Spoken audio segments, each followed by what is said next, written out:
Sa isang bayan na matagal nang walang nakatira, may isang lumang paaralan na iniwasan ng lahat.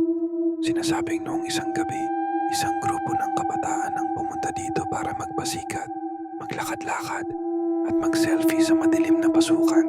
Pero walang nakakaalam, may isang nakatagong sumpa, isang buod na nagmumula sa mga nakaraan na nananatili sa lugar. Isang gabi nagpasya si Marco, isang batang matapang, na pasukin ito ng mag-isa. Gamit ang flashlight at camera, nilakad niya ang madilim na pasilyo habang sinasabi sa sarili na walang totoo sa mga kwento.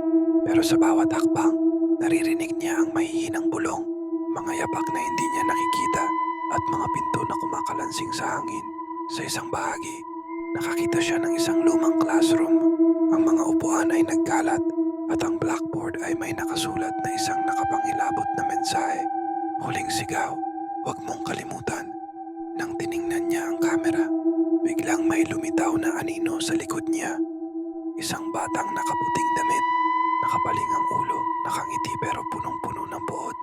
Hindi niya na nakuhanan, pero naramdaman niya ang malamig na hangin na humaplos sa kanyang balikat. Biglang nagsimula ang mga pinto sa paligid niya na magsara ng kusa. Ang mga bintana ay nagsimulang mag-ungol at isang malamig na boses ang umalingaw-ngaw mula sa isang lumang speaker. Huwag kang lalapit. Kung hindi, ikaw ang magiging huling sigaw.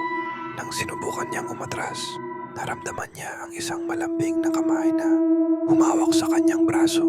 Isang puwersa na hindi niya mapigilan. Ang anino ay nagsimulang maglakad papunta sa kanya.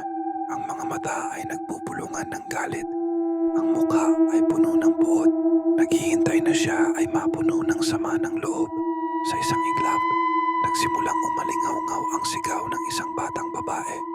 Isang sigaw na puno ng buod at paghihiganti. Ang buong paaralan ay naging isang lugar ng kadiliman. Punong-puno ng mga anino na walang muka, mga mata na walang katapusan. Naghihintay lamang na may isang pumasok para sa kanilang huling sigaw. Nang mapalingon si Marco, wala na ang anino. Pero ang buod at galit ay nananatili sa hangin. Sa bawat sulok, sa kanyang pagkagulat, nakita niya ang isang larawan sa kanyang kamera. Isang batang nakaputing damit, nakapaling ang ulo, nakangiti pero punong-puno ng buod. Sa mga sumunod na gabi, nakikita niya ang mga matang walang buhay na nakatitig sa kanya mula sa dilim. Nakakarinig siya ng mga maliliit na sigaw, mga bigati ng nakaraang mga biktima. Ang isang malamig na hangin ay palaging sumisilid sa kanyang kwarto na nagsasabi, huling sigaw, ang buod ay walang hanggan.